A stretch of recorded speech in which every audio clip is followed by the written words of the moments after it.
하나님 말씀 보겠습니다. 로마서 8장 4절부터 8절 말씀입니다.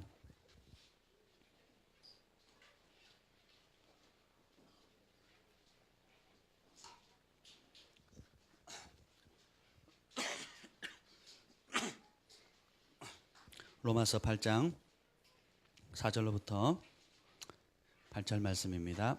우리 한 절씩 교독하시겠습니다. 육신을 따르지 않고 그 영을 따라 행하는 우리에게 율법의 요구가 이루어지게 하려 하심이니라.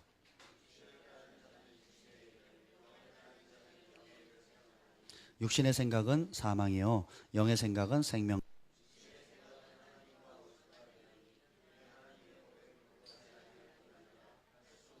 다 같이요. 육신에 있는 자들은 하나님을 기쁘시게 할 수 없느니라. 아멘. 성령님 오셔서 이 말씀을 우리에게 계시하여 주시옵소서.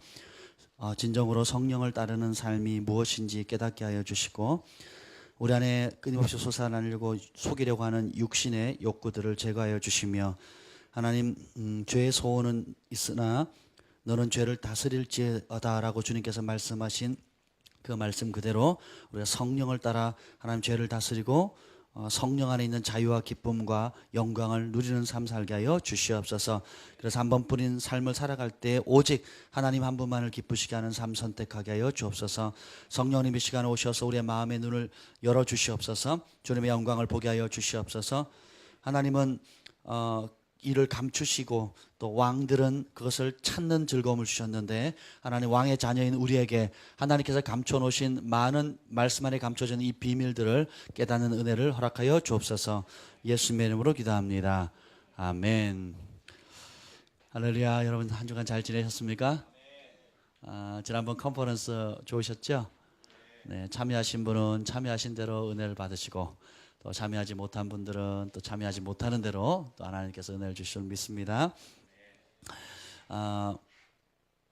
여러 감사할 것들이 많고, 또 지난 금요일 날 말씀을 나눌 때 여기 또 영광의 표적들이 또 많이 나타났다는 얘기를 들었습니다.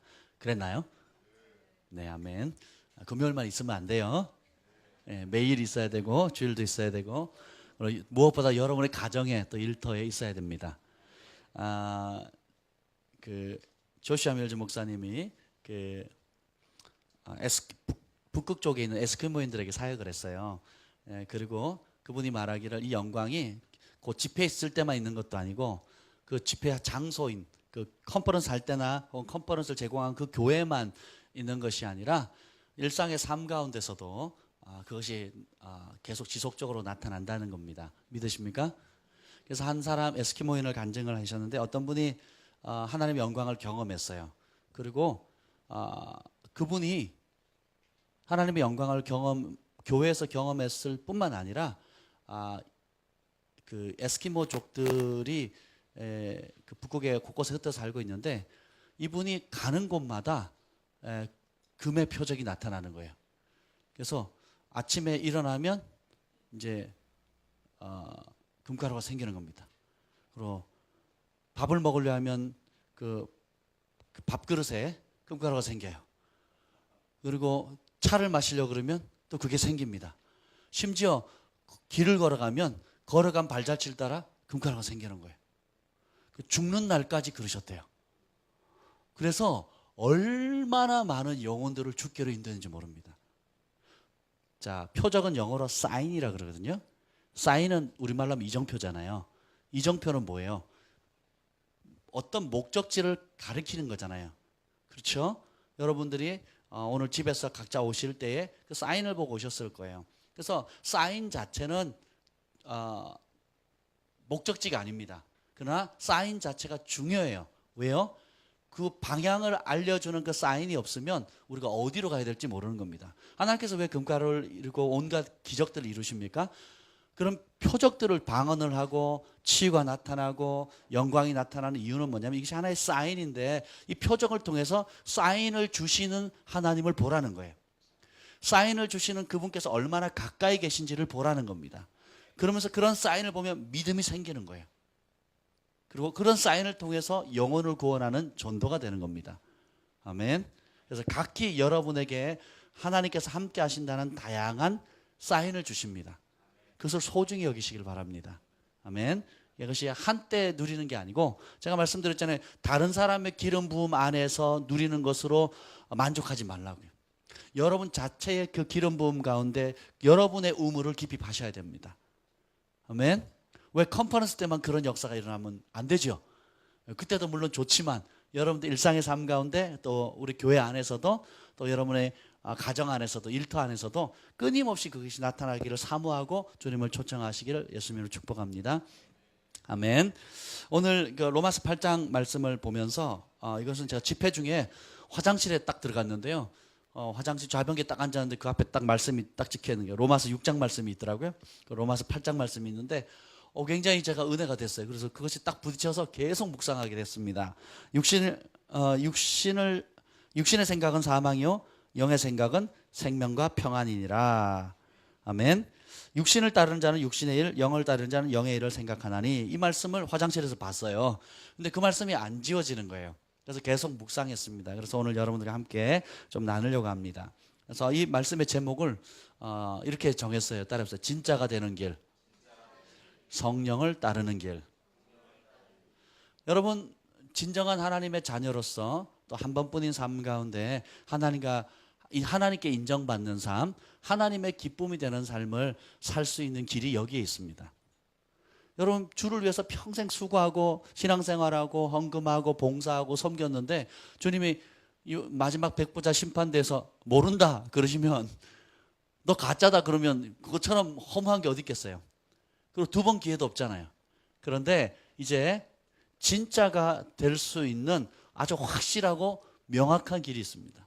우리가 이 땅에서 사는 동안에도 확신 가운데 살고, 또 이후에 주님 앞에 섰을 때도 확신 가운데 담대하게 설 수 있는 길이 있습니다. 그래서 제가 영적으로 자가 진단하는 방법들에 대해서 가끔씩 말씀을 드리잖아요. 가장 기본적으로 내가 죄를 이기고 있는가? 죄가 나를 이기고 있는가? 이 질문에 여러분들의 지금 실상이 그냥 확 드러나는 겁니다. 여러분이 죄를 이기고 계십니까? 죄한테 늘 당하고 다니십니까? 오늘은 얻어 터지고 눈덩이 맞고 배 터지고 이런 거 삽니까? 아니면 우리가 언제까지 죄와 씨름하는 삶을 살겠습니까? 하나님께서 의도하는 삶은 내가 오늘 죄를 졌냐 안 지었냐, 오늘은 몇 번 지었냐 안 지었냐, 이런 차원의 삶을 살기를 원치 않으십니다. 하나님은 우리가 영광에서 영광으로 나아가기를 원해요. 믿음에서 믿음으로 나아가기를 원합니다. 주님을 닮아가고 더 닮아가기를 원해요. 천국을 맛볼 뿐만 아니라 더 누리고 더 누리기를 원하십니다. 아멘. 그냥 하루 누가 내 상한 마음 위로해 주지 않나, 내 아픈 마음 위로해 주지 않나, 내 외로운 마음 위로해 주지 않나, 이런 낮은 차원의 삶이 아니라, 어린아이 같은 삶이 아니라 하나님의 영광을 위해서 진취적으로 그분을 위해서 고난받기를 두려워하지 않고 하나님 나라를 위해서 능동적으로 적극적으로, 천국은 침노하는 자의 것이랬어요. 그 침노하다는 뜻이 뭡니까? 무력으로 취하는 겁니다. 무력으로 취하는 거예요.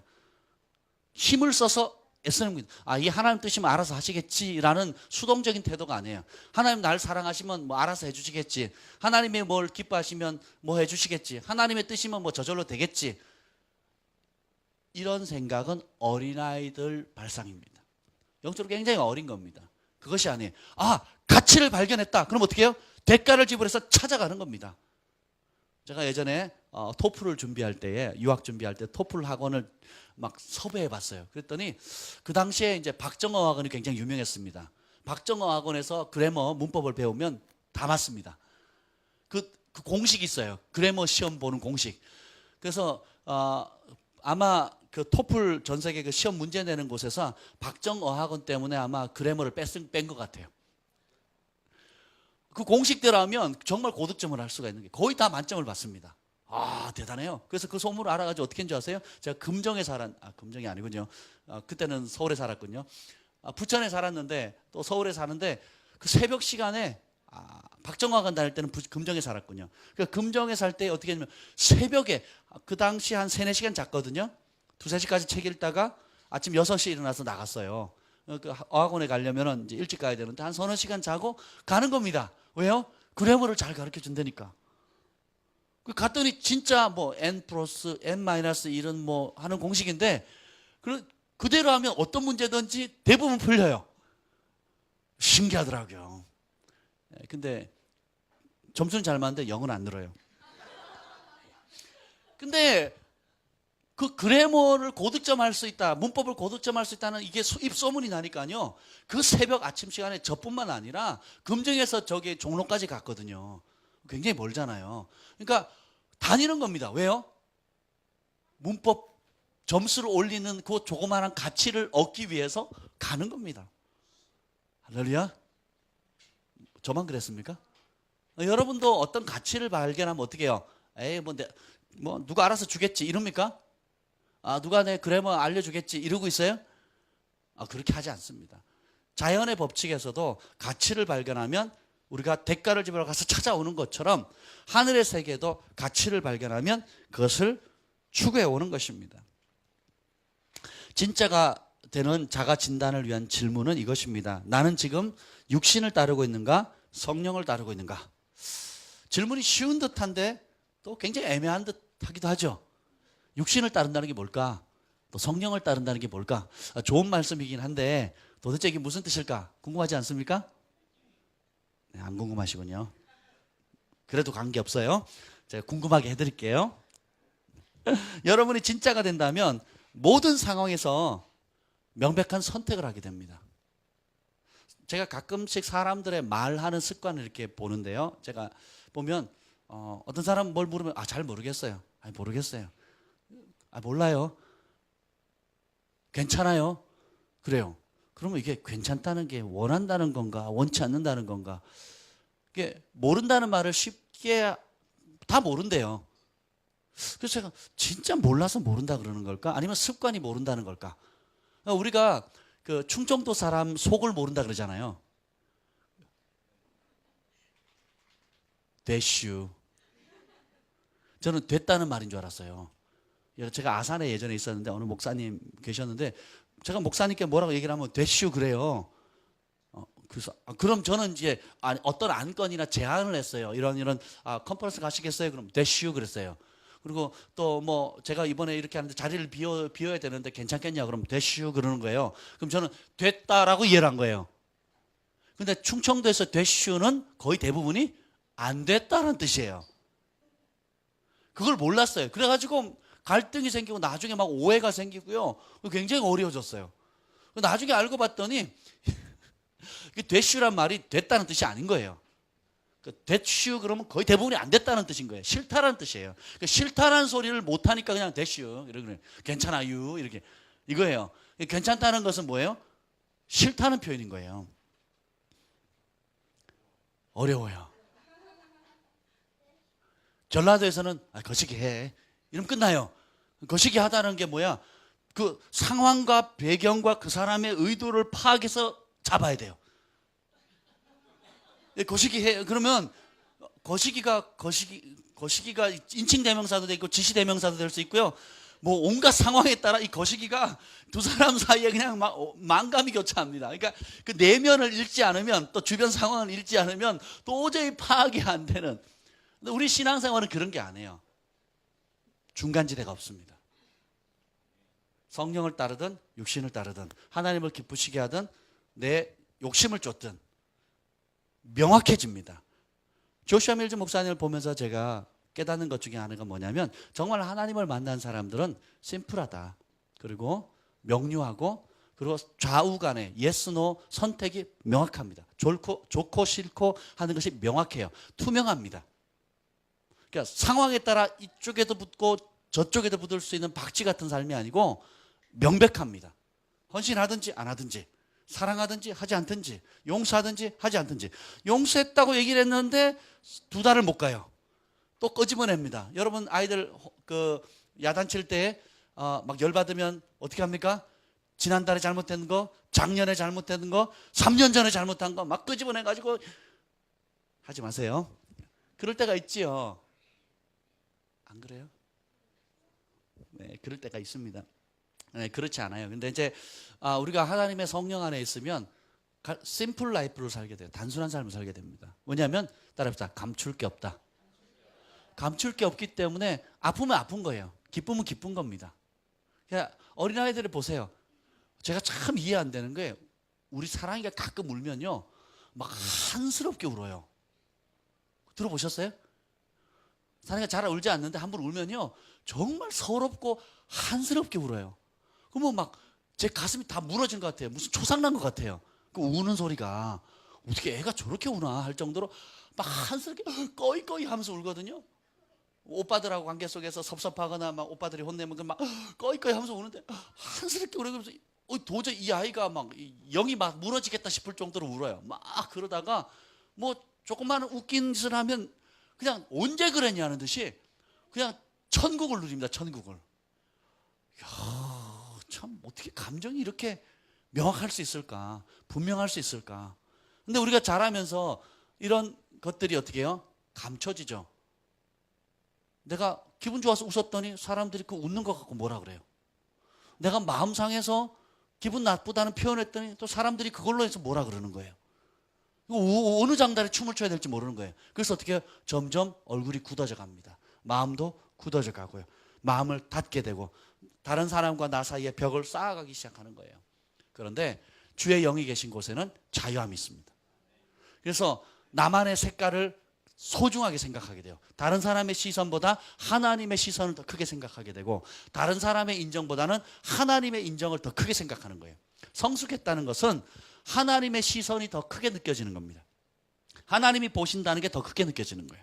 사람들의 인식, 사람들의 인정보다 하나님의 인정, 하나님의 칭찬, 하나님의 관점, 하나님의 뜻을 더 크게 생각하게 되는 거예요. 아멘. 그래서 오늘 그래서 진짜가 되는 길은 첫 번째가 뭐냐면 모든 상황에서 분명한 선택을 하게 됩니다. 회색지대가 없어야 됩니다. 중간지대가 없어져야 돼요. 진짜 하나님의 사람은 첫 번째 따라합시다. 육신을 따르지 않는다. 가짜는 육신을 따릅니다. 이 육신이라는 게 뭐냐면 이렇게 본능적 하나님의 말씀과 일치하지 않는 모든 본능을 따르는 겁니다. 심플하죠. 뭐 이건 되고 이건 안 되고 이런 게 아니고 뭐 이건 해야 돼요 말아야 돼요 이런 차원이 아니라 하나님의 말씀과 일치되지 않는 모든 본능적인 행동을 육신이라고 얘기하는 거예요. 그래서 그냥 가시적으로 나빠 보이는 게 육신일 수도 있고 거짓말을 한다든지 폭력을 행사한다든지 또 악을 행하는 이런 확연히 드러난 잘못도 있지만 또 화려하게 예쁘게 그럴싸하게 따뜻하게 좋아 보이게 포장되어 있는 육신이 더 위험하다는 겁니다. 정기영 목사님이 이런 말씀하셨어요. 혼의 선함도 악이 될 수 있다. 우리 지정의 우리가 머릿속으로 좋게 생각하는 많은 것들 있잖아요. 이것이 하나님 앞에 악이 될 수 있다는 겁니다. 조금 이따 보도록 하겠습니다. 그래서 4절 한번 읽어봅시다. 4절 시작. 육신을 따르지 않고 그 영을 따라 행하는 우리에게 아멘. 자, 성령을 받은 사람은 이제부터 무엇을 따라 삽니까? 성령을 따라 사는 겁니다. 악령, 귀신, 악한 영에 사로잡힌 사람은 뭘 따라 말합니까? 귀신이 말하게 함을 따라 말해요. 뭘 따라 행동해요? 귀신이 지시하는 대로 행동합니다. 예전에 그 기도원에 가면 막 여자가 나무를 타고 다녀요. 소복 입고 귀신 들려가지고 진짜 힘이 셉니다. 그리고 왜냐? 그리고 막 온갖 목소리를 들어요. 그래가지고 사람을 죽이러 갑니다. 왜 그러냐 그랬더니 하나님이 죽이라 그랬대요. 자기는 하나님의 목소리라고 듣는데 사실은 귀신의 목소리를 듣는 거죠. 귀신의 목소리를 하나님의 목소리를 듣고 어떻게 해요? 사람을 죽이러 갑니다. 실제로 죽이러 가요. 그리고 통계에 의하면 모든 그 사형수들 있죠. 사람을 죽인 사형수들 있잖아요. 그 사람들에게 그 설문조사를 했더니 자기가 안 죽였대요. 자기가 아닌 무엇이 죽이라고 시켰대요. 사람이 사람을 죽일 수가 없어요. 왜냐하면 하나님이 우리를 본능적으로 하나님의 DNA가 형상이 남아있기 때문에 사람이 본성 사람을 죽일 수가 없는 거예요. 근데 어떻게 해요? 악한 영의 그것이 분노이든 미움이든 원망이든 혹은 어떤 감정이든 간에 그것이 원수의 문을 열어주면 귀신이 사로잡히면 악령에 사로잡히면 어떻게 해요? 악한 짓을 하게 만드는 겁니다. 이와 동일하게 여러분이 성령을 받으면 무슨 소리를 듣겠습니까? 성령의 음성을 듣겠죠. 성령은 뭐예요? 의와 희락과 화평이라 그랬잖아요. 의롭다는 거예요. 불의하지 않다는, 악하지 않은 거예요. 기쁨이라는 거예요. 기쁨의 역사가 있습니다. 행복합니다. 그리고 평강이 있어요. 화평하게 만드는 겁니다. 아멘. 그래서 여러분들이 성령을 따라 행하는 것이 굉장히 중요한데, 첫 번째 그 뭐냐면 육신이 뭔지를 분별해야 되고, 그 육신을 따르지 않기로 결정하셔야 되는 겁니다. 로마서 6장을 한번 보죠. 6장 11절.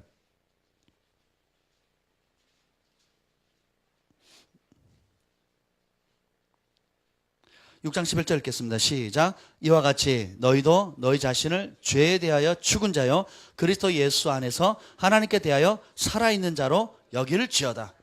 자, 죄에 대해서 어떻게 했다고? 죽은 자로 어떻게 해요? 간주하라는 거예요. 죽었다는 거예요. 시신이라는 거예요. 죄에 대해서는 우리가 어떻게 해요? 죽었다는 겁니다. 아멘. 그리고 뭐에 대해서? 예수님 안에서 하나님께 대하여 살아있다는 거예요. 다시 말하면 예수님 안에서, 예수님의 보혈로 말미암아 우리가 거듭나게 되면 성령이 들어오고, 그럼 성령에 대해서 살아있다라는 거예요. 죽은 것에 대해서 더 이상 집착하지 말라는 거예요. 이미 죽은 것에 대해서 더 이상 연연하지 말라는 겁니다. 예를 들면, 자, 도적질하는 사람에게 내가 도적질 또 하면 어떻게 하지? 내가 저거 백화점 갔을 때 물건 보면 또 도적질하고 싶은 생각이 들면 어떻게 하지? 또 옆집에 갔는데, 친구 집 갔는데 좋은 목걸이가 보이는데, 좋은 시계가 보이는데 도적질하면 어떻게 하지? 계속 이 생각만 한다면 어떻게 되겠어요? 언젠가는 갖고 싶다, 갖고 싶다 이렇게 하면 넘어가겠죠. 왜요? 이미 죄에 대해서 죽은 것으로 여겨야 되는데 그것만 계속 잡고 있는 거예요. 반대로 어떻게 해요? 하나님 뭐예요? 하나님께 대해서 살아있으라는 거예요. 하나님은 뭐래요? 얻어먹지 말라는 거예요. 뭐래요? 손으로 수고해서 땀 흘려서 취하라는 겁니다. 그래서 일하기 싫어하는 자는 먹지도 말라 그랬죠. 하나님 손을 안에 복 주신다 그랬죠. 그래서 스스로 돈을 벌어서 그 다음에 어떻게 합니까? 다른 사람에게 나누어 주기를 즐거워하라는 거예요.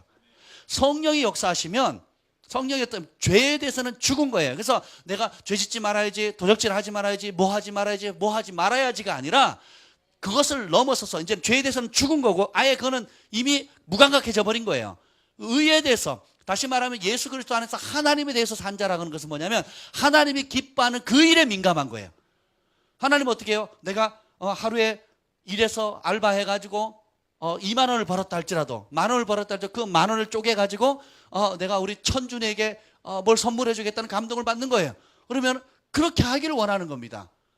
5천을 벌든 만 원을 벌든 100만 원을 벌든 1000만 원을 벌든 하나님 능동적으로 내가 어떻게 해요? 하나님 내 손으로 하는 일에 복 주셔서 그걸 어떻게 다른 사람을 돕고 섬기고 사랑하고 축복하고 나누어 주고 격려하고 소망을 주고 도움이 될 수 있는 하나님 안에서, 성령 안에서 사는 방향으로 계속 적극적으로 나아가야 된다는 겁니다. 아멘. 그렇게 심플한 거예요. 보십시오. 12절 읽어봅시다. 6장 12절 시작.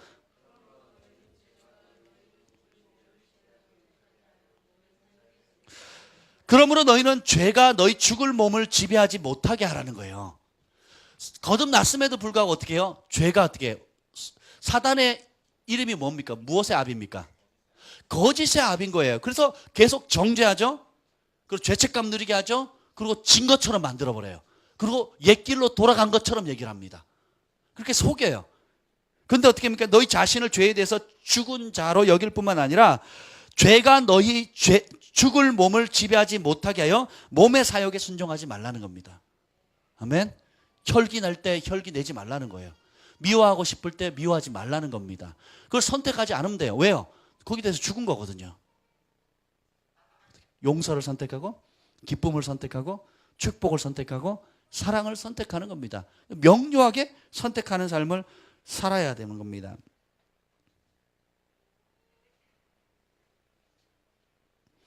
14절 읽어보겠습니다. 14절 시작. 죄가 너희를 주장하지 못하리니 이는 너희가 법 아래 있지 아니하고 은혜를. 하나님은 은혜 안에 있어요. 은혜로다, 은혜로다. 은혜로만 들어간다. 그럼 뭐예요? 내가 죄 지으면 하나님 은혜로 씻어준다. 내가 뭐 실수해도 은혜로 씻어준다. 그러니까 늘 그냥 지는 삶을 살아도 괜찮다고 핑계 변명거리로 삼기 위한 게 하나님의 은혜가 아니에요. 진짜 하나님의 은혜는 뭐예요? 죄가 우리를 주장치 못하게 한다는 겁니다. 하나님의 은혜는 뭐냐면 죄를 이길 수 있는 능력을 주는 겁니다. 내 힘으로 하지 못하는 것을 할 수 있게 만드는 것이 진짜 하나님의 은혜입니다. 아멘. 하나님의 은혜가 왜곡되었어요. 내 죄, 내 잘못을 그냥 여전히 죄 지어도, 여전히 죄를 사랑해도, 여전히 실패해도 그냥 그런 삶이 합리화시킬 수 있는 핑계거리로 많이 삼았거든요. 그게 아닙니다. 진짜 하나님의 은혜는 진짜 이길 수 있는 능력을 줍니다. 은혜라는 것은 내 힘으로 하지 못하는 것을 할 수 있게 하는 하나님의 초자연적인 능력입니다. 아멘. 자, 15절 읽읍시다. 시작. 그런즉 어찌하리요? 우리가 법 아래 있지 아니하나니 은혜 아래 있으니 죄를 지으리요? 그럴 수. 은혜 아래 있기 때문에 죄 지어도 된다는 게 아니에요. 은혜 아래 있기 때문에 내 마음대로 살아야 되고, 내가 지는 것, 실패하는 삶을 그냥 당연히 핑계 삼아도 안 돼, 핑계 삼을 수 있다, 합리화시킬 수 있다라는 게 아닙니다. 진짜 은혜 아래 있으면 어떻게 해요? 죄를 지을 수 없다라는 거예요. 왜요? 참 은혜는 우리 힘으로 할 수 없는 것을 할 수 있는 능력을 주는 겁니다. 우리가 용서할 수 없는 사람을 용서하게 만들고, 우리가 사랑할 수 없는 사람을 사랑하게 하고, 전에는 그렇게 즐기던 죄의 달콤함이 이제는 역겹고 너무 하나님을 따라 사는 것이 행복한 거예요. 주님과 동행하는 것, 심지어 주를 위해서 고난받는 것이 너무 큰 기쁨인 거예요. 주를 위해서 헌신하는 것이 너무 큰 기쁨이에요. 좀 더 나아가서는 그냥 주님 외에는 다른 걸 생각하고 싶지 않은 단계로 들어가는 겁니다. 그리고 주님과 하나 되는 단계로 들어가는 거예요. 이번 컨퍼런스 때 여러분 중보팀들이 은혜를 많이 받았다는 얘기를 들었습니다. 아내랑 얘기를 하다가 저희 교회에 몇몇 사람들이 신부로 부름받았대요. 이 말을 이해하는 사람이 드물 겁니다. 우리가 다 신부지 뭐. 신부는 뭐냐면 예수님과 하나 되는 부르심이에요. 예수님의 심장 속으로 들어가는 부르심입니다. 그래서 예수님의 마음을 아는 거예요. 예수님의 입술이 되는 부르심이 있고 예수님의 손발이 되는 부르심이 있어요. 그런데 예수님의 심장 속으로 들어가는 부르심을 받은 사람은 정말 존귀한 자들입니다. 애나 로운티 사모님 같은 분이 그런 분이에요. 정말 존귀한 부름이에요. 예수님 발치 앞에서 마리아의 부르심이거든요. 예수님 마음을 아는 사람이에요. 그 사람들은 세상의 인정, 세상의 배경, 세상의 물질, 세상의 명예 아무 관심 없어요. 왜요? 진짜 그 모든 명예의 근원, 축복의 근원, 존귀의 근원, 모든 사랑의 근원이신 그분을 만나게 되는 겁니다. 그분과 하나 되기 때문에. 저희 교회에 그런 분들이 많이 일어나기를 예수님으로 축복합니다. 아멘. 그래서 자 봅시다. 18절 읽어봅시다. 18절 시작. 죄로부터 해방돼서 누구에게 종이 됐다고요? 의의 종. 따라서 나는 의의 비밀병기다. 여러분은 의로운 무기입니다. 죄악의 무기가 아니라 의의 병기예요.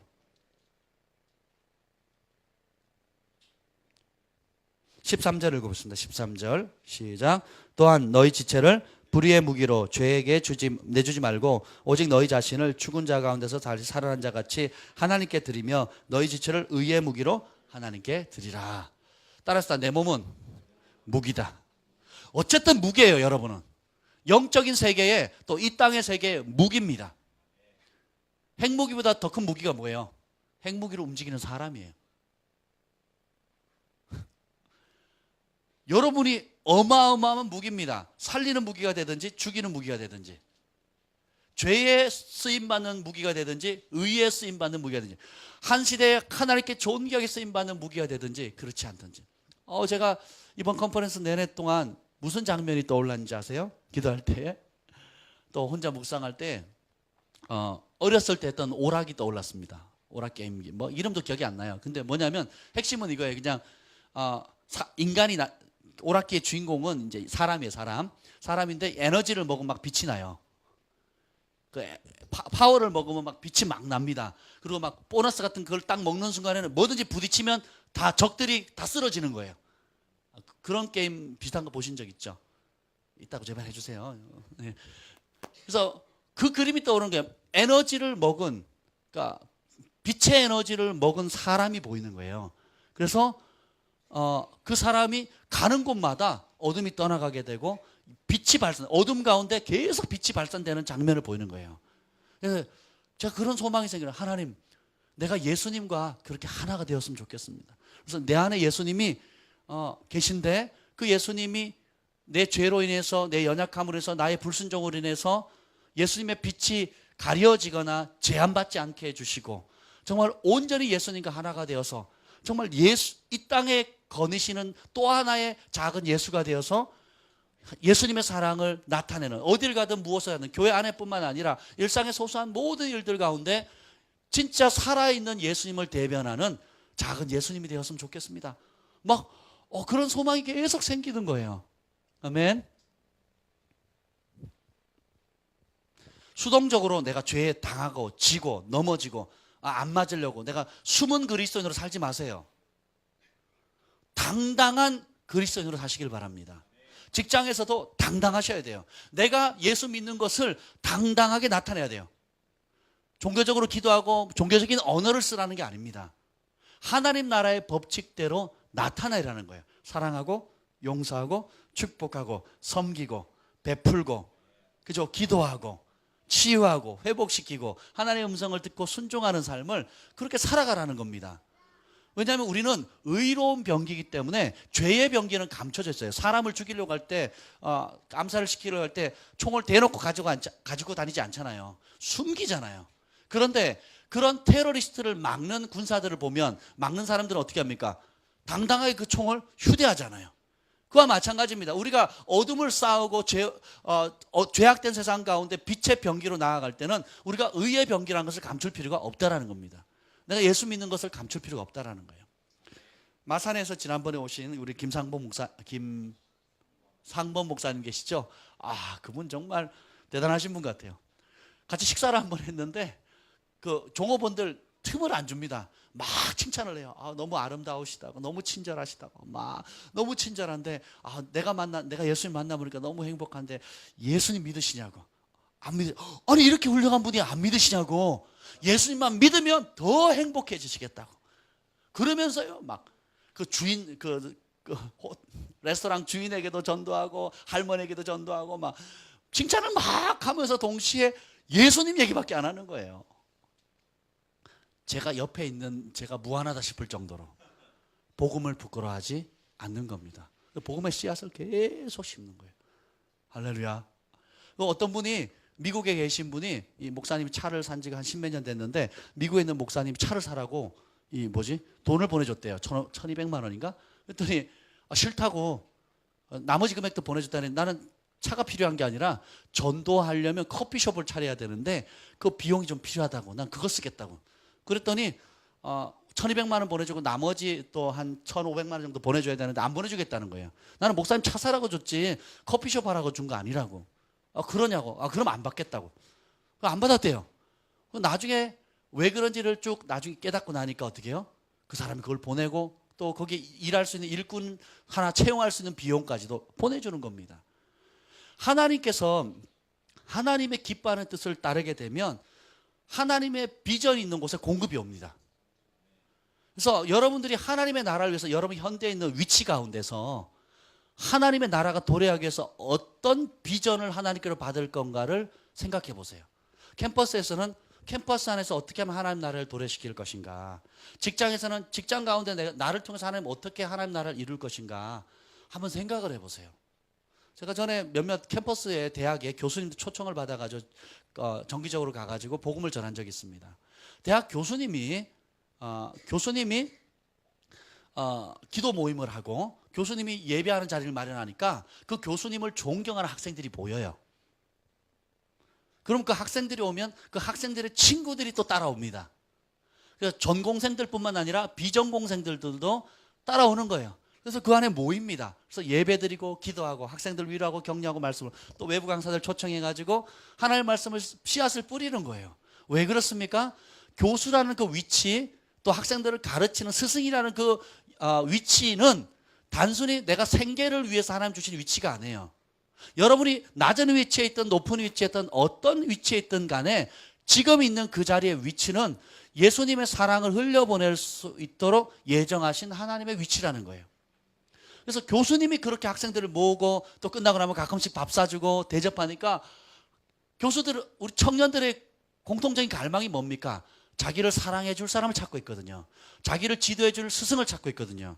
자기를 정말 아껴줄 아비와 어미를 찾고 있거든요. 그런데 교수님들이 얼마나 바쁩니까? 또 바쁜데 그 시간을 내서 학생들을 만나주고 격려해주고 자기 친구처럼 자식처럼 그렇게 섬겨주는 그 섬김에 감동받아서 복음의 문을 열게 됩니다. 그래서 신실한 추수의 일꾼들로 세워지게 되는 거예요. 직장 일을 하면서 여러분 일터에서 만나는 사람들, 일터에서 만나는 상사들, 또 거래처에 있는 사람들 만날 때마다 내가 다른 사람은 그 룰에 의해서 돈에 의해서 이렇게 움직이지만 나는 예수님을 사랑하기 때문에 후하게 대하는 거예요. 양보하는 겁니다. 그리고 이렇게 하면 좀 불편하지만 그들을 섬기기 위해서 내가 1시간 더 일찍 일어나고 조금 더 부지런을 떨고 조금 더 양보하고 하면 달라지는 거예요. 부산에 있는 어느 집사님이 이제 새로운 사업을 시작을 했습니다. 그냥 뭐 고물상을 시작했어요. 고물상을 시작했는데 이 경쟁이 안 되는 거예요. 이게 뭐라고 얘기를 하냐면 이 무게다리인데 이게 너무 경쟁이 치열하기 때문에 남는 게 별로 없대요. 그래서 대부분의 사람들이 저울을 속인답니다. 성경에 저울을 속이라 그랬어요? 말라 그랬어요? 하나님께서 싫어하는 7가지 뭐 악이 있어요. 그 중에 하나가 또 뭡니까? 공정치 않은 저울이에요. 속이는 겁니다. 근데 관례상 이거는 뭐 그냥 다 아는, 사는 사람도 알고 파는 사람도 아는 그 속임의 저울이에요. 그래서 이제 그람 단위로, 이제 킬로 단위로 팔잖아요. 톤 단위로 이렇게 파는데 이분이 처음에 하니까 이미 다른 업체들이 거래처 하는 곳에서 거래를 하는데 새로 들어가니까 거래처 열기가 어렵잖아요. 그런데 어떻게 결정을 했냐면 나는 예수 믿는 사람이고 하나님의 기업을 하는 사람이기 때문에 달라야 되겠다 해서 어떻게 했냐면 저울을 달 때에 공정하게 달 뿐만 아니라 그리고 그 공정한 저울뿐만 아니라 거기에다가 더 얹어주는 거예요. 그리고 그것을 일관되게 몇 달을 했대요. 그랬더니 그것이 입소문이 난 거예요. 사람들에게. 입소문이 나가지고 저 기업은 정직한 기업이다. 저 기업은 작지만 저울을 속이지 않는다 하는 소문이, 신뢰의 소문이 쫙 펼쳐진 겁니다. 그래가지고 어떻게 되는 줄 아세요? 많은 사람들이 오게 된 겁니다. 할렐루야. 제가 저희 집 앞에 가는 카센터가 있어요. 24시간 찬양을 틀어놓는. 그리고 토요일마다 조기축구에 나오시는 분이에요. 제가 그 팀하고는 안 차는데 그 팀은 작은 데서 차고 저희는 큰 데서 차거든요. 저는 큰 사람이기 때문에 큰 데서 차야 돼요. 작은 데서 차면 공차는 것 같지가 않아가지고. 근데 그 팀이 다 차는 분인데 그분이 그랬대요. 아니 그 서울에 있다가 이제 김포로 이사를 왔는데 하나님 내 기업을 달라고 해서 김포로 이사를 온 거예요. 근데 아파트가 있고 외진 곳인데 처음에 보니까 차가 카센터를 해야 되는데 가만히 한 30분 기다려봤대요. 그 카센터 앞에 기다려봤더니 30분 동안 차가 한 대도 안 지나가더래요. 그런 곳에 가게를 열면 장사가 될까요, 안 될까요? 예, 한 대도 안 지나간답니다. 실제로 이제 열어보니까 안 오더래요, 사람들이. 어쩌다가 이제 사람들이 오면 안 되겠다. 내가 이 기업을 하나님께 구했던 이유는 하나님 이 기업을 열어주시면 내가 복음을 전하겠습니다. 제가 그분한테 직접 들은 거예요. 복음을 전하겠습니다. 이 지역사회를 섬기겠습니다. 가난한 사람을 돌보겠습니다. 하고 명확한 비전을 잡은 겁니다. 명확한 비전을 잡고는 그걸 놓고 기도하기 시작했어요.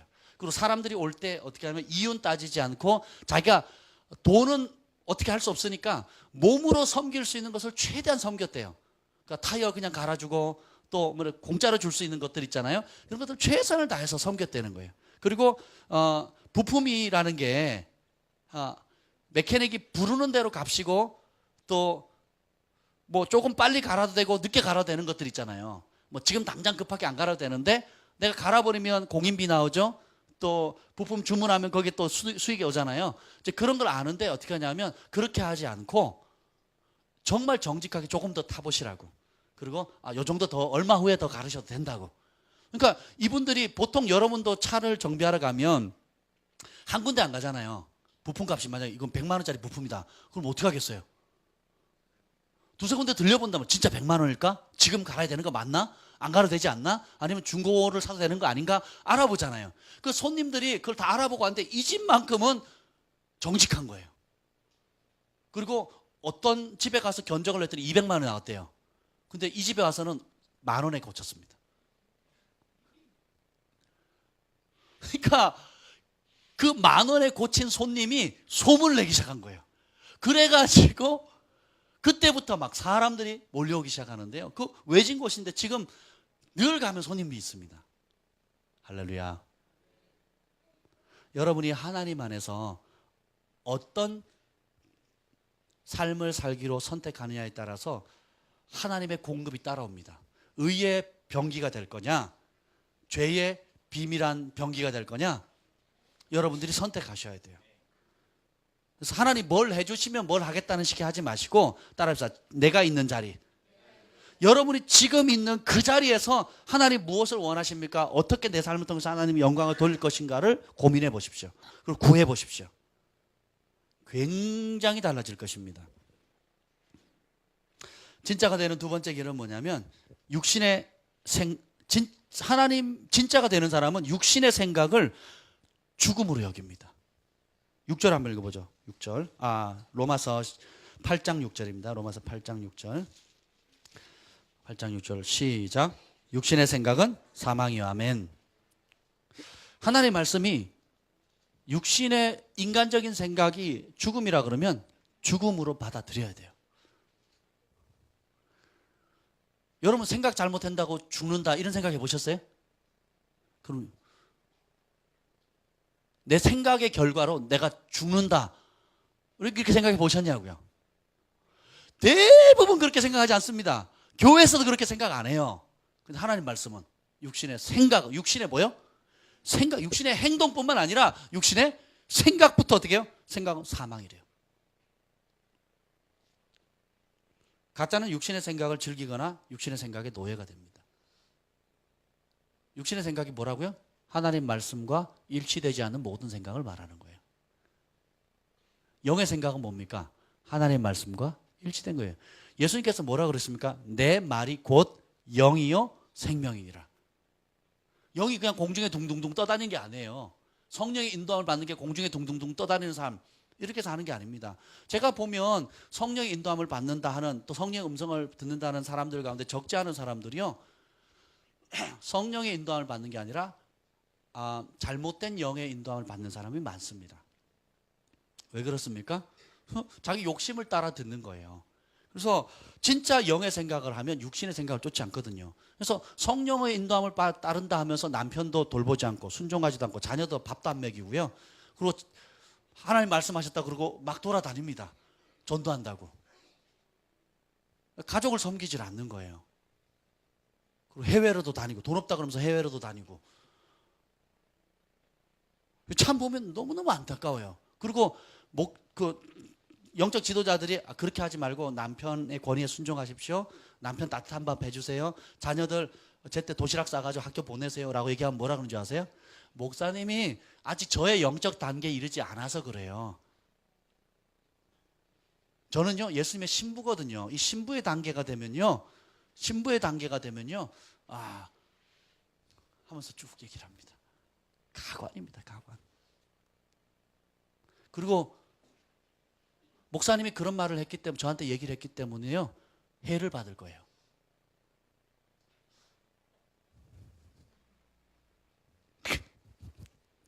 무슨 공상 영화 같지 않아요?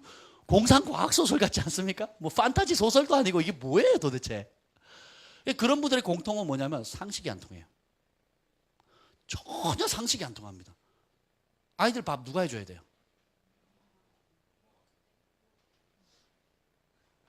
남편의 말에 누가 순종해야 돼요? 아내가 순종해야 되죠. 그죠? 뭘 얘기를 하면 당신은 육적이라 그래, 당신은 영의 세계를 몰라서 그래 하면서 멸시하는 거예요.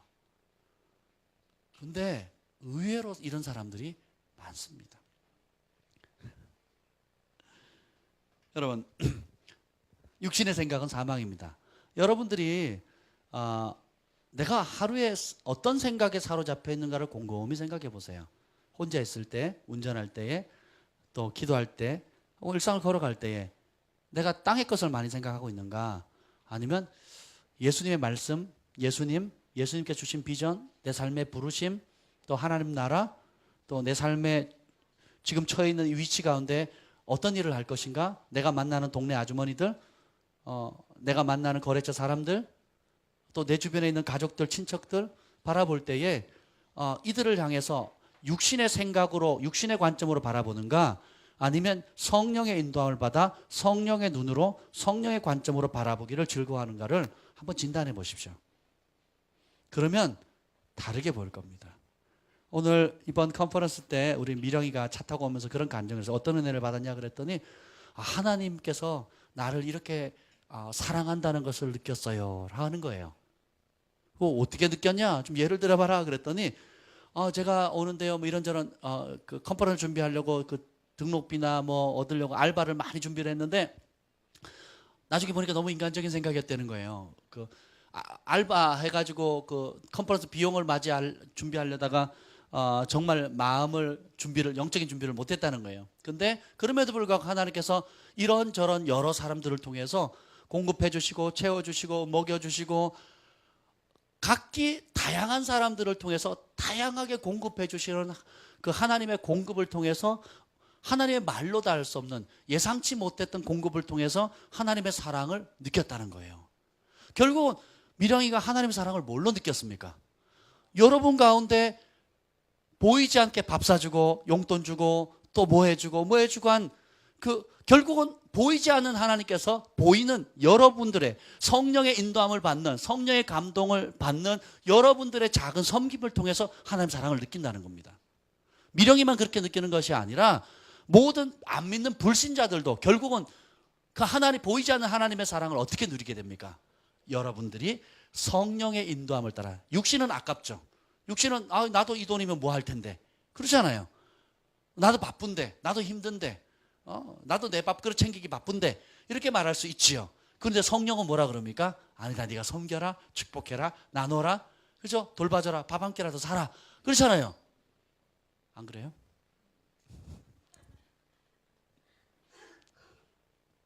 결국은 성령을 따를 때 여러분은 축복의 통로가 됩니다. 성령을 따를 때 우리는 기적의 통로가 돼요. 육신을 따르면 가는 곳마다 불화가 일어나요.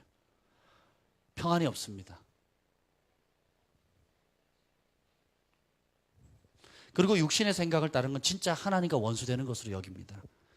7절 한번 읽어봅시다. 7절 시작.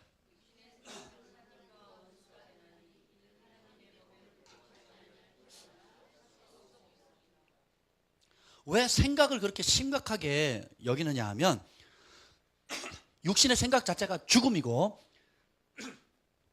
육신의 생각 자체가 하나님과 원수된다는 거예요. 여러분, 하나님의 기쁨 되고 싶어요? 원수 되고 싶어요? 성경은 바울이 아주 강한 언어를 씁니다. 왼수라고 씁니다. 우리의 원수가 아니고 하나님의 원수예요. 하나님의 원수는 누굽니까? 사단이잖아요. 뭐 하는 사람에게? 육신의 생각에 사로잡혀 있는 크리스찬들에게. 육신의 생각에 사로잡혀 있는 안 믿는 사람들 뿐만 아니라 육신의 생각에 사로잡혀 있는 크리스찬들이에요.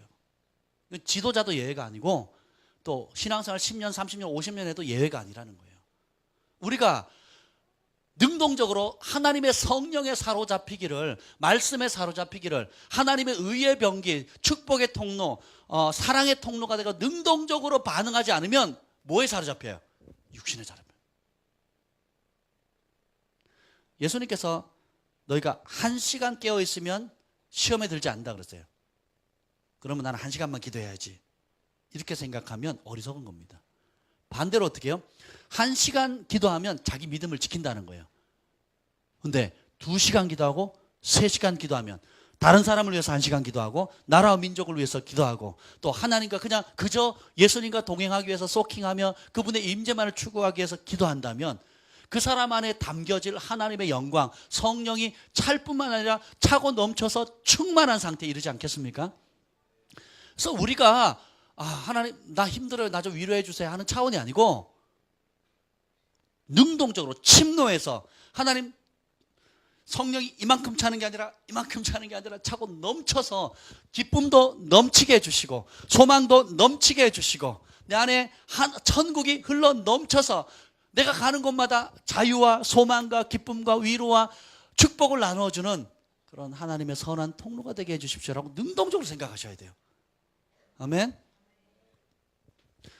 강사님들을 모시고 다니면 사람들이 와서 여러 부탁, 한 번도 빠지지 않고 기도 부탁을 합니다.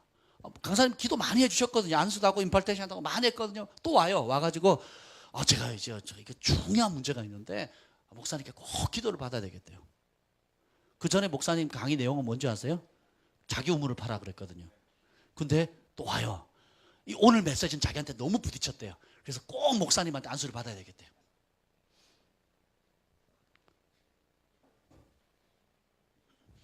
여러분, 여러분의 우물을 파세요.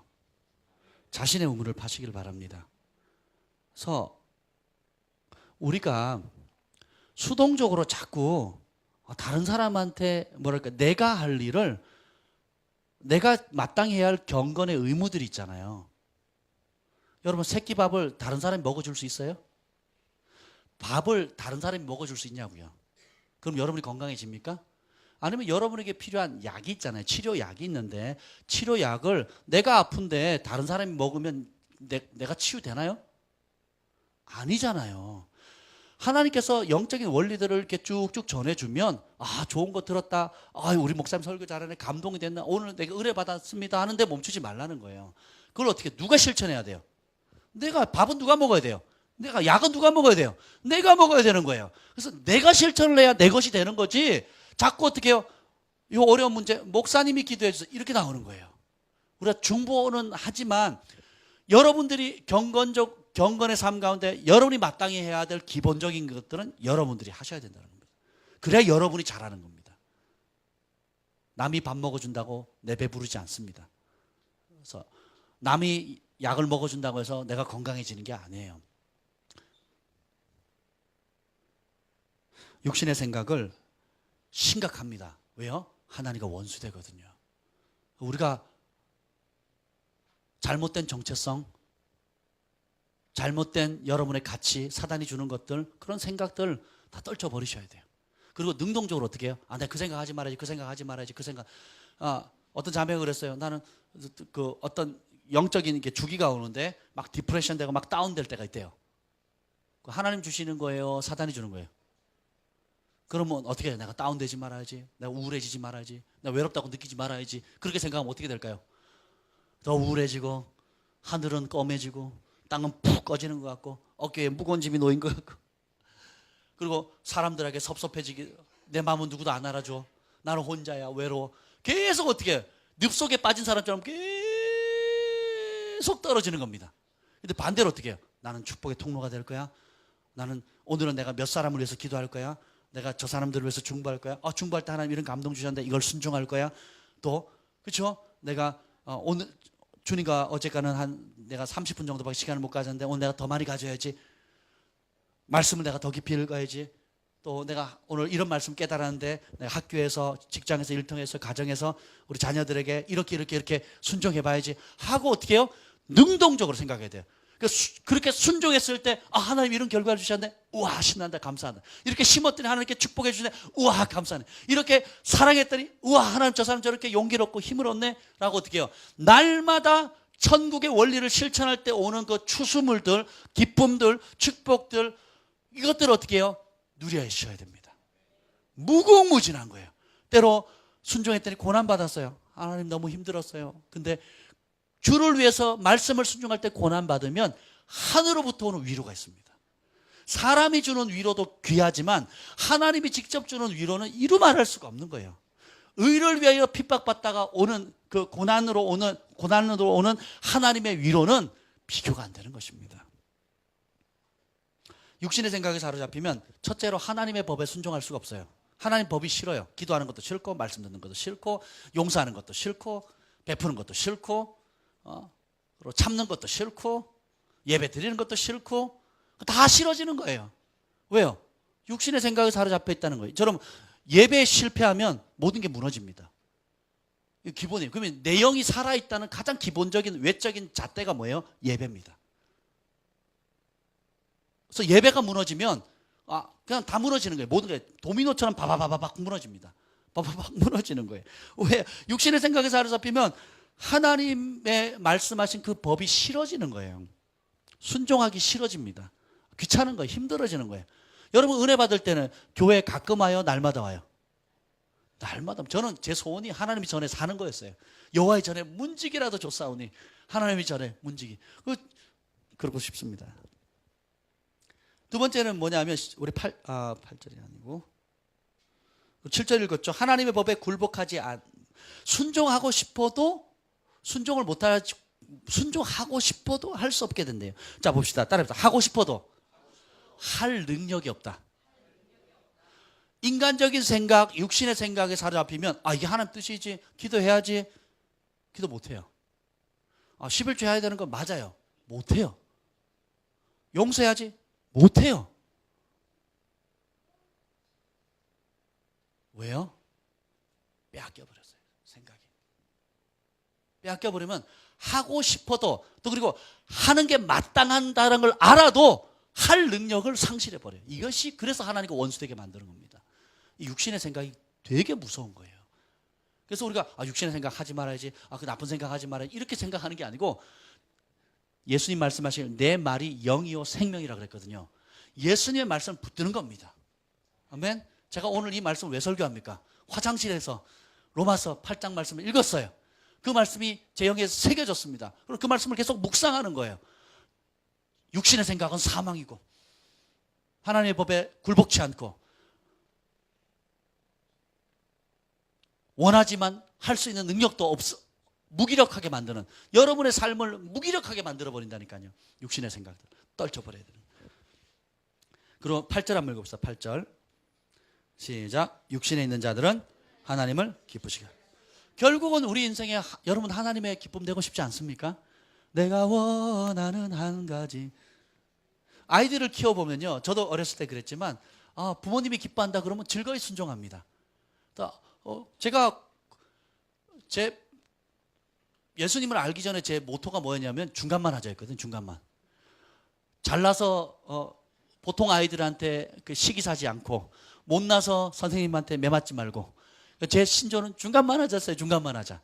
그래서 제 성적의 목표는 80점이었습니다. 79점은 싫어요. 80점 이하로 늘 맞았거든요. 그래서 80점이 저의 모든 목표였습니다. 그래서 적당히 숙제하고 적당히 공부하고 그냥 그리고 나머지 놀았어요. 이게 제 목표였는데, 근데 초등학교 4학년, 국민학교 4학년 때 저희 음악 선생님 올리브, 별명이 올리브였어요. 올리브, 뽀빠이 그 여자친구 올리브 선생님이 저 피리를 부르는데, 야 철수야 너 잘 부른다, 좀 더 해봐라. 그래서 그 칭찬 한마디에 우리 선생님 기쁘게 해주려고 어느 선생님도 저를 칭찬해 주지 않았거든요. 그 전까지는.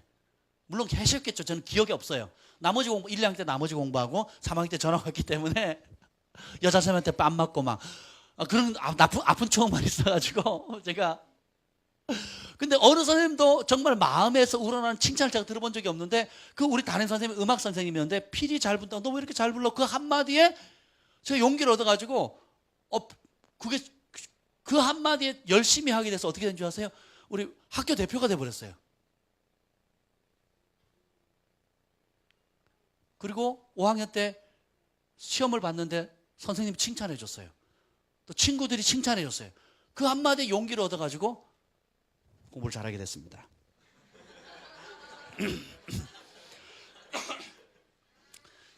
사람에게 칭찬을 해도 그 사람이 살 동기, 일할 욕구를 일으켜줍니다. 근데 하나님이 기뻐하신다고 생각해 보세요. 여러분의 의를 위해서 고난받는 거 하나님이 기뻐하신대요. 여러분에게 해를 끼쳤고 큰 지울 수 없는 상처를 준 사람을 용서하면 하나님이 기뻐하신대요. 여러분이 없는 여러 가지 빡빡한 삶 가운데서도 믿음으로 과부의 두렵됨처럼 하나님 나라를 위해서, 영혼들을 위해서, 고아 과부들을 위해서 하나님 나라를 세우기 위해서 심는 그 모든 것들을 하나님이 기뻐하신대요. 내 욕심의 길, 또 내가 하고 싶은 길들을 저버리고 내 육신을 쳐서 내 안에 성령께서 주시는 그 음성을 따라 매일매일 순종하는 이것들을 하나님이 기뻐하신대요. 하나님이 여러분을 기뻐한다는 걸 여러분이 아셔야 돼요. 아멘.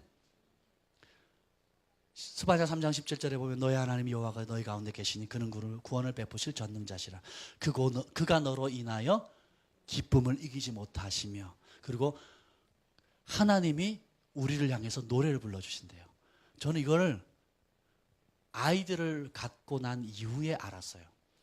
우리 아이들 잘 때 자장가 불러준다는 건 영화에서 봤거든요. TV에서 봤거든요. 그래서 자장가를 불러줘야겠다 했는데 뭐 옛날 자장가는 부를 수 없고 그래서 축복성을 불렀죠. 너는 시냇가에 심은 나무 이렇게 불렀거든요. 우리 소망이가 우리 집에 처음 온 날 비명을 지르고 막 난리도 아니었어요. 그래가지고 감당이 안 되니까 제가 안고 들어갔어요. 들어가가지고 눕혀놓고 노래를 불러줬어요. 넌 하나님의 집에 있는 푸른 감람나무 하고 불렀어요. 근데 넌 하나님의 인자심을 영원히 의지하라. 하나님의 인자심을 영원히 의지하라. 이 노래를 계속 불러줬거든요. 그랬더니 애가 조용해지는 거예요. 갑자기 조용해지는 거예요. 그러면서 그 가사가 내가 아빠로서 딸에게 불러주는 곡인데 어느 순간에 하나님이 나와 우리 가족들을 위해서 불러주는 음성을 들은 거예요. 하나님의 인자심을 영원히 의지하라. 넌 하나님의 집에 있는 푸른 감람나무. 많은 식물들이 있는데 여호와의 전에 있는 열매 맺는 감람나무를 한번 생각해 보세요. 넌 하나님의 집에 있는 푸른 감람나무. 하나님이 나를, 우리 아이들 볼 때 너무 사랑스럽고 이쁘거든요. 그냥 존재 그 자체로 이뻐요. 그날 하루에 똥을 5번 싸고 그걸 벽에 칠하고 손가락으로 찍어서 먹고 또 좌변기에 들어가서 첨벙첨벙하고 한 놈은 오줌 싸고 오줌 싼 거를 손으로 막 첨벙첨벙하고 머리 감고 막 그런 하루를 보냈다 할지라도 저녁에 잘 때 넌 하나님 집에 너는 시냇가에 심은 푸른 감람나무라고 부르면요 그 존재 자체가 너무 이쁜 거예요. 그래서 노래할 수밖에 없는 겁니다. 하나님께서 우리를 그렇게 사랑하시는 거예요. 하나님의 기쁨이 되는 것, 또 하나님이 우리를 그렇게 기뻐하신다는 것을 아는 것이 하나님의 보좌 앞에 담대히 나갈 수 있게 만듭니다. 양자의 영, 다시는 두려워하는 영을 받지 않았다 그랬거든요. 양자의 영. 그러니까 우리 문화의 양자랑 이 당시 로마 시대의 양자의 개념이 틀립니다. 우리 시대의 양자의 느낌은 우리나라 문화의 양자의 느낌 꼭 서자 같은 느낌이 들잖아요. 그렇지 않아요. 똑같은 권리, 똑같은 법적 상속권을 가지고 있고요. 로마의 황제 중에 그 양자가 황제가 된 사람이 있잖아요. 제가 정확히 알지는 못하는데 있어요.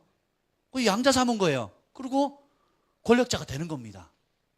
우리 같으면 어떻게 하겠어요? 양자가 아닌 진짜 자식 뭐 하든지 아니면 뭔가 좀 이렇게 혜택이 덜 할 수 있잖아요. 그렇지 않습니다.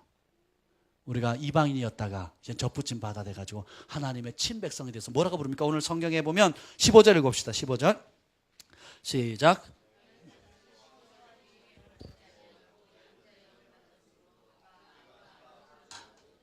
아빠라고 부른다는 거예요. 아빠.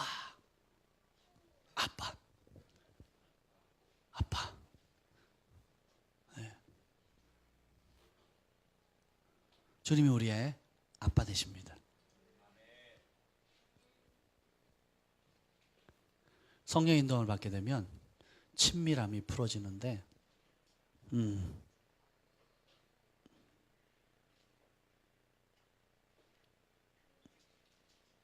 너희가 나를 떠나서는 아무것도 할 수 없으니라. 두려움 때문에 주님을 떠나지 않는 게 아니라 사랑하기 때문에 떠날 수 없는 겁니다. 사랑하기 때문에 더 가까이 갈 수밖에 없는 거예요. 사랑하기 때문에 그 사랑을 알기 때문에 그 사랑에 대해서 더 매료되기 때문에 더 깊이 나아갈 수밖에 없는 겁니다. 우리 하나님은 그런 분이에요. 너 시키는 대로 안 하면 혼나? 맞아. 벌 받아.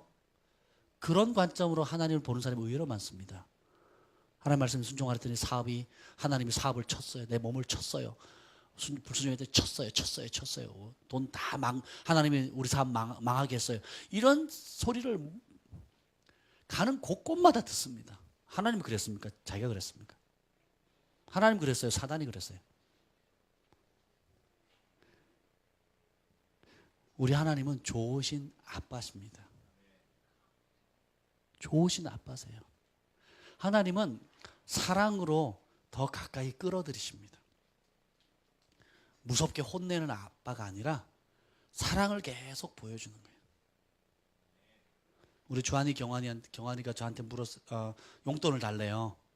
그래서 얼마가 필요하니? 그랬더니 10,000원, 20,000원 그렇게 불렀어요.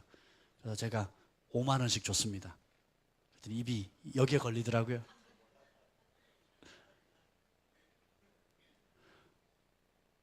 할 수만 있다면 더 많이 주고 싶어요. 아이들이 감당할 수 있다면. 그리고 내가 복을 받는 대로 더 많은 걸 주고 싶습니다. 아이들은 10,000원, 20,000원을 요구했지만 5배, 3배를 받은 거예요. 그죠? 이게 부모 마음 아니겠습니까? 그렇죠? 우리가 성령을 따르고 주님을 신앙생활하는 게 의무감에서 하는 게 아니에요. 좋으니까 하는 겁니다. 행복하기 때문에 하는 겁니다. 다른 데서 행복이 있을 수가 없어요. 진짜는 그렇기 때문에 성령님을 따라 행할 수밖에 없습니다. 4절에 보면 영을 따라 행하는 우리라고 했잖아요. 14절 무릇 하나님의 영으로 인도함을 받는 사람이 곧 하나님의 아들이라. 여러분 하나님의 아들 딸이십니까? 하나님의 자녀 맞으세요? 뭘로 증명하실래요? 글로벌 파이어 교회 안에 있으면 하나님의 자녀가 됩니까? 직분을 받으면 하나님의 자녀가 됩니까? 종교적인 활동을 열심히 하면 하나님의 자녀가 됩니까? 성경은 뭐라 그래요? 어떻게 하면 하나님의 자녀가 된다는 겁니까? 성령의 인도함을 따르는 거예요. 내 육신의 욕구나 본능이나 혈기를 따라 사는 삶이 아니고 성령의 인도함을. 그래서 우리가 우리 안에 내면에 주시는 성령의 그 세미한 음성을 존중히 여겨야 됩니다. 이 문화를 더 강하게 키워야 돼. 확장해 나가야 됩니다. 우리 글파 가족들은 그런 부분에서 많이 훈련되어 왔고 그리고 그런 영역에서 많은 진보가 있어 왔습니다. 그런데 갈 길이 멀어요. 그 말의 의미는 뭐냐면 누릴 축복이 많이 예비되어 있다는 겁니다. 순종할 때 올 축복들이 너무너무 많이 예비되어 있다는 거예요. 아멘. 그래서 어떻게 해요? 성령님을 존중히 여기는 겁니다. 반대로 성령의 생각을 존중히 여기고 육신의 생각은 어떻게 해요? 진짜 사망으로 여기고 하나님과 원수로 여겨야 돼요. 그럼 오직 한 가지 성령에 사로잡힌 삶을 살도록 추구해야 되는 겁니다.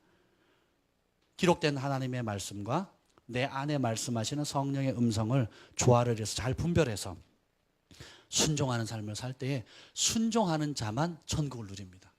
참 하나님의 지혜는 알아갈수록 묘한 것 같아요. 똑같이 이렇게 듣는데요 다르게 누립니다. 왜요?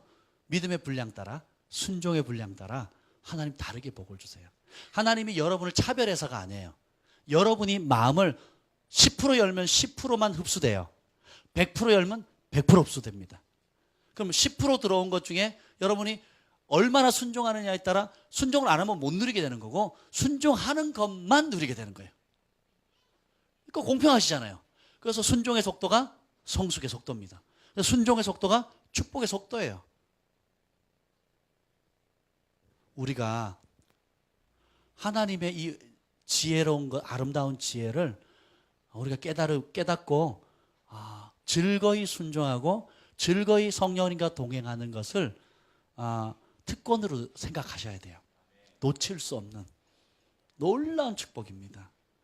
무릇 하나님의 영으로 인도함을 받는 자들이 곧 하나님의 아들이라. 그래서 성령을 따르는 사람은 성령이 주시는 생각, 성령께서 주시는 감동, 그리고 예수님의 기록된 그 말씀을 굉장히 소중히 여기게 됩니다. 5절 6절에 보면 영을 따르는 자는 영의 일을 생각하느니 영의 생각은 생명과 평안이라. 성령을 따르는 자는 성령의 일을 생각한대요. 그래서 그 성령의 생각을 하게 되면 평안이 옵니다.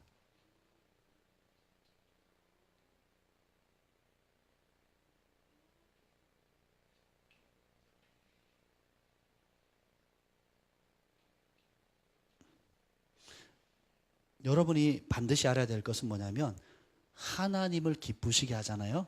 그럼 하나님의 기쁨이 임합니다.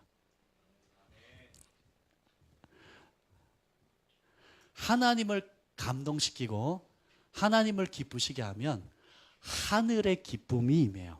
그리고 하늘에 속한 온갖 아름다운 선물들이 쏟아집니다. 아내가 가끔 그런 얘기를 해요. 이번 컨퍼런스 때는 하나님이 이번 컨퍼런스 중에 뭐 수요일은 목요일은 하나님이 이것에 참여 모든 사람들에게 다양한 선물을 주시는 날이에요. 그래서 선물을 받을 준비를 하세요. 이런 말을 해요. 여러분이 하나님을 기쁘시게 하면 하나님도 기뻐서 선물을 줍니다. 우리 경환이가 대전까지 가서 스텝으로 섬겼더니 우리 그 허철 학장님이 너무 이쁘다고 없는데 없으니까 그 다른 간사님 시켜가지고 그 돈을 맡긴 거예요. 용돈 주라고 5만 원을 줬습니다. 그래가지고 또 의리의 사나이 우리 경환이 아니라 혼자 안 갖고 형이랑 반반씩 한다고 2만 5천 원씩. 그래야 다음번에 형이 얻으면 자기도 반땡 한다고.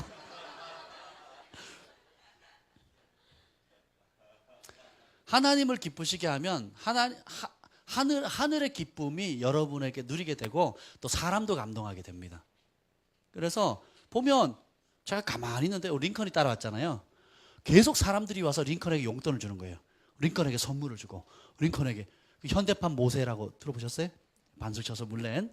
그래서 그리고 제가 참 감동이 됐던 건 이제 어제 마지막이었거든요. 그래서 인사하고 갈랬더니 링컨이 갑자기 내가 감동이 드는데요. 제가 찰스 목사님에게 심어야 되겠다는 감동이 든대요. 그래서 5만 원짜리 하나나 꾸깃꾸깃 접은 5만 원짜리를 툭 주는 거예요. 두 손도 아닌 한 손으로. 우리를 문화를 모르니까 너무 감동이 되는 거예요. 4등분 딱 접어가지고 착 이렇게 내미는데 기분이 묘했어요. 이런 버릇없는 게 아니고 어떻게 이런 어린아이 때부터 초등학교 6학년짜리가 어른에게 용돈을 줄 생각을 하겠어요. 우리 문화에서는 아이가 어른에게 심는다는 건 상상할 수가 없어요. 근데 천국 문화에서는 어른도 아이를 위해서 심고 아이도 어른을 위해서 심는 거예요. 아멘. 천국 문화에서는 가난한 자도 부자를 위해서 심습니다. 있는 자만 심는 게 아니라 없는 자는 못 심는 게 아니라 천국 문화는 달라요. 나이, 성별 아무 상관없습니다. 결국은 진짜 마음이 있는 사람, 사랑하는 마음이 있는 사람이 심게 되는 거예요. 그래서 정말 링컨 너무 감동이 됐습니다. 우리 친해지기로 했어요. 성령을 따르게 되면 예수님을 위한 고난도 두려워하지 않게 됩니다. 우리 17절 한번 읽어봅시다. 17절. 이것이 많이 간과되어 온 부분인데 여러분 한번 큰 목소리로 읽어보세요. 시작.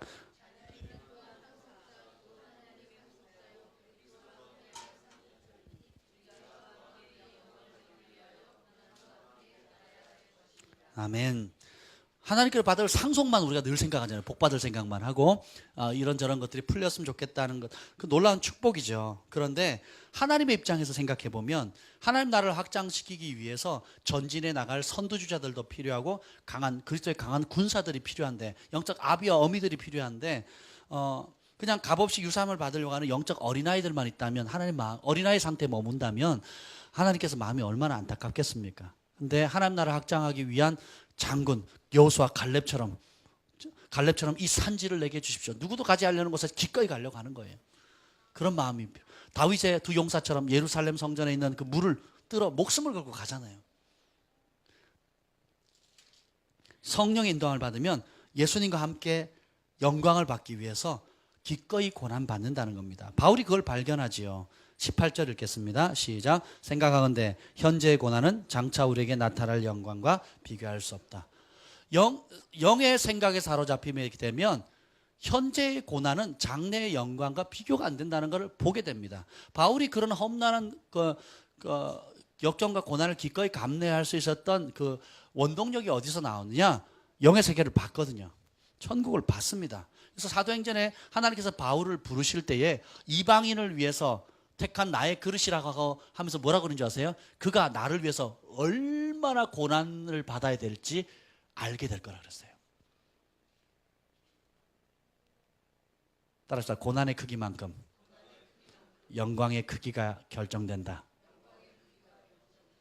뭐 내가 고난 받는 게 즐거워하고 뭐 고통당하는 걸 즐거워하는 스타일이라서 그런 게 아니에요. 제주도에 복음을 전하러 갔던 이기풍 목사님 계셔요. 그 당시에 아무도 안 가려고 했었습니다. 그래서 무당과 잡신과 귀신들이 디글디글하는 그곳에 목사님이 가신 거예요. 그래가지고 귀신 내어 쫓고 핍박당하고 매 맞고 쫓겨나고 동네 사람들한테 멸시당하고. 근데 지금 뭐 보세요. 얼마나 많은 교회들이 그곳에 세워져 있습니까? 여러분 가운데 또 일대 때 예수 믿는 분 계시죠? 신앙을 지키기 위해서 일대 때 얼마나 많은 희생을 치릅니까? 집에서 쫓겨나고 또 친척들 가운데 멸시당하고.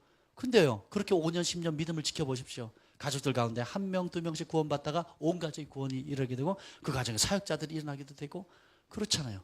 누군가는 먼저 은혜를 받은 사람이 기꺼이 대가를 지불할 때에 하나님 나라는 더 확장되는 거예요. 그리고 생각해 보세요. 예수 그리스도를 위해서 받는 고난은 한 번밖에 없어요. 이 땅에 사는 동안 그 한 번의 기회밖에 없다는 겁니다. 천국 가면 고난 받을 일이 있어요, 없어요? 없어요. 이 땅에서만 유일하게 예수님을 그리스도의 남은 고난을 채울 수 있다는 겁니다. 성령께서 오시면 즐거이 고난 받을 수 있는 힘을 주신다는 겁니다. 고난이 비록 우리가 원치는 않지만 또 그걸 누가 좋다 하겠어요. 그럼에도 불구하고 하나님 나라를 위해서 하나님의 말씀에 순종할 때 오는 고난은 기꺼이 감내한다는 겁니다. 베드로와 12 제자들이 예수님 십자가 달릴 때 그 죽음이 두려워서 다 도망가 버렸잖아요. 근데 성령 받고 나니까, 성령의 인도함을 받고 나니까 베드로와 요한이 매 맞거든요. 자, 매 맞아 볼 사람 손 들어보세요. 여기 그 패션 오브 크라이스트 영어 보셨죠? 그 앞에 노 달아가지고 갈고리 달아가지고 치면 땡기면 살이 벗겨지잖아요. 그렇잖아요? 네, 그런 매를 맞았습니다. 그러면 하이 좋아 하이 좋아 할 수 있어요? 근데 그리스도의 복음을 전하다가 고난 받는 것을 크게 기뻐했다고 성경 기록하고 있어요. 바울과 실라가 귀신 내어, 점치는 귀신 내어 쫓았어요. 그래가지고 어떻게 해요? 그랬더니 하나님의 영광이 나타나는 순간 감옥에 들어가잖아요. 착고가 차였습니다. 그 칙칙한 곳에서. 근데 그때 뭐예요? 하나님 내가 귀신 내어 쫓았는데 성령의 능력을 나타내는데 왜 이 모양 이 꼴입니까가 아니에요. 찬송을 하는 겁니다. 그래서 감옥에 갇혔던 다른 죄수들도 다 들을 만큼 큰 소리로 찬양을 하는 거예요. No cross, no crown이란 말이 있잖아요. 십자가 없으면 영광도 없다고. 여러분의 삶 가운데 이제 성숙해지게 되면 제가 어렸을 때 그런 생각이 아주 좀 지저분한 그 식사 전인데 이제 지저분한 간증인데요. 친구네 집에 갔는데 용변을 보고 물을 내렸는데 안 내려가는 거예요. 방법이 없어요. 어리니까. 그래서 그냥 나왔어요. 그랬더니 그 친구 형이 쪼로로 따라 들어가더라고요. 확인하더니요, 그걸 다 치우더라고요. 그리고 저한테 이런 다 큰 것이 뭐 이것도 자기 변 본 것도 제대로 못 치하나 이런 말 하지 않고요, 조용히 치우는 거예요. 무한하기도 하고 되게 고마웠어요. 뭐라 할 수 있잖아요. 왜냐하면 들어가기 전에 이렇게 해라 했거든요. 근데 안 되는 거예요. 그런데 그 지저분한 거를 그 형도 뭐 이제 그래봤자 한 중학생, 고등학생 정도밖에 안 됐는데 그 형이 그냥 치워주는 거예요. 너무 고마운 거예요, 그게. 그렇잖아요. 여러분들이 어린아이들은 자기가 싼 똥도 자기가 못 치웁니다. 그래서 부모님이 씻겨주고 옷 갈아입혀주고 챙겨줘야 돼요. 그리고 말하는 건 말하지 않는 부분까지도 다 챙겨줘야 됩니다. 그러면 그것이 아버지 어머니의 역할이잖아요. 예수님 안에서도 마찬가지입니다. 처음 예수님을 만났을 때 우리가 구원받고 용서받고 사랑받고 온갖 좋은 것들이 있지만 우리 육신이 자라듯이 우리 영으로도 자라게 되면 결국은 아비와 어미가 되어서 기꺼이 고난 받는다는 겁니다. 우리 아이들 데리고 어디 가려면요, 저는 몇 시간 전에 준비를 해야 돼요. 짐 싸야 되고 준비해야 되고 또 끝나고 돌아올 때도 준비해야 되고. 저희 어머니도 보면 음식 준비하는 거 보면요, 하루 종일 음식만 준비하는 것 같아요. 일주일 내내 음식만 하시는 것 같죠. 일주일 내내 빨래만 하시는 분 같아요. 누가 알아주지도 않고 또 뭐 그렇다고 해서 뭐 특별한 것도 아닌데 성숙한 자만이 할 수 있는 겁니다. 그리고 아비와 어미의 마음을 가진 사람만이 할 수 있는 거예요. 릭 조이너 목사님께서 천국에 갔는데 이 땅에서 예수님을 위해서 고난 받았을 때 받는 상처들 있잖아요. 찢기고 베이고 얻어 터지고 막 그랬던 상처들을 다 가지고 있더래요. 근데 그 상처의 크기가 영광의 크기래요. 그래서 그 상처를 지우는 게 아니라 그대로 나타내는 거예요. 왜요? 복음을 위해서 이렇게 기꺼이 고난받았다는 그 고난받았다는 표정이 천국에서 영원히 회자되는 영광의 빛으로 발산된다는 겁니다. 아멘. 어린아이에서 청년으로, 청년에서 아비와 어미로 도약해야 됩니다. 결국 이 모든 여정을 누가 인도하세요? 성령님이 인도하는 것입니다. 육신의 생각 사망입니다. 하나님과 원수됩니다. 네, 성령의 생각은 생명이 되고 평안이 오게 되는 겁니다. 생각을 고정하세요. 나쁜 생각하지 말아야지가 아니라 하나님의, 예수님의 말씀에 사로잡혀야지, 성령의 감동에 민감해야 되지, 그리고 성령의 감동에 즉각 순종해야지 하는 이것만 계속 개발해 나가세요. 그러면 생명의 통로, 평안의 통로가 되는 거예요. 거기 평안이 뭔지 아시죠? 샬롬이잖아요. 샬롬이 뭡니까? 영혼, 육, 전쟁 모든 부분에서 온전함을 얘기하는 거거든요. 생명이 있게 됩니다. 성령을 따르게 되면. 오늘 이 시간에 말씀을 들을 때 성령께서 여러분 가운데 또 감동 주시는 영역들이 있을 겁니다. 그것을 적으시고 분별하시고 순종해 보세요. 그럼 그 영역에 생명과 평안이 임합니다. 그 영역에 하나님 나라가 도래하는 것을 경험하는 거예요. 아멘. 그래서 오늘 이 말씀이 저에게 주시는 말씀입니다. 평생 다른 것 이제 더 이상 산만하게 초점 맞추지 말고 성령님께 초점을 맞추는 삶을 살아야 되겠다 하는 도전을 받았습니다. 그래서 잠깐은 우리가 정도에서 삐져나갈 수 있을지 모르겠지만 다시금 우리의 흐트러진 시선을 사로잡아서 성령님께 초점을 맞추고 예수님의 영이신 예수님의 말씀에 초점을 맞춰서 그 길을 순종하는 길을 가야 되는 것입니다. 아멘. 이 놀라운 길에 우리가 혼자 가지 않을 겁니다. 우리 글파 가족들이 함께 갈 겁니다. 옆에 함께 신앙사는 함께 기도하고 함께 격려하고 함께 세워서 그 길을 가게 될 것입니다. 아멘. 기도하겠습니다. 주님 감사합니다. 누가 우리를 그리스도의 사랑에서 끊으리요? 환난이나 공고나 박해나 기근이나 적신이나 위험이나 칼이랴. 우리가 종일 주를 위하여 죽임을 당하게 되며 도살을 당할 양같이 여김을 받았나이다. 그러나 이 모든 일에 우리를 사랑하시는 이로 말미암아 우리가 넉넉히 이깁니다. 이길 수 있는 성령님을 우리 안에 주심을 감사합니다. 동행하시는 성령님을 부어주시니 감사합니다. 하나님, 성령을 따르는 것이 옵션이 아니고 성령을 따르는 것이 해도 되고 안 해도 되는 선택사항이 아니라 성령을 따르지 않으면 반드시 죽고 성령을 따르면 반드시 산다는 것을 하나님 깨닫습니다. 성령을 따르는 때에 삶과 죽음이 있고 성령을 따르냐 따르지 않느냐에 따라 행복과 불행과 축복과 저주가 결정이 되는데 주님, 이 가치를 발견하게 하여 주옵소서. 하나님, 이것이 우리 심령 골수에 깊이 새겨지게 하여 주시옵소서. 우리의 삶 가운데 오직 한 가지를 선택하라 한다면 성령님을 인도함을 따라 성령님께 즐거이 순복하는 삶 살기로 결단하는 그 은혜를 있게 하여 주시옵소서. 영의 생각은 생명과 평안이니라. 주님, 성령의 생각으로 우리를 사로잡아 주옵소서. 이제는 우리 구주 예수 그리스도의 은혜와 하나님 아버지의 극진하신 사랑과 성령의 감화 감동 충만하심이 오늘도 육신의 생각을 따르지 않고 영의 생각을 따르기로 결정하고 그 따르는 위해서 모든 고난과 대가를 기꺼이 지불하기로 결단하는 하나님의 백성들 위해 이제로부터 영원토록 함께 있을지어다. 아멘. 할렐루야. 감사합니다. 우리 예은이가 돌아왔습니다. 예수님의 은혜가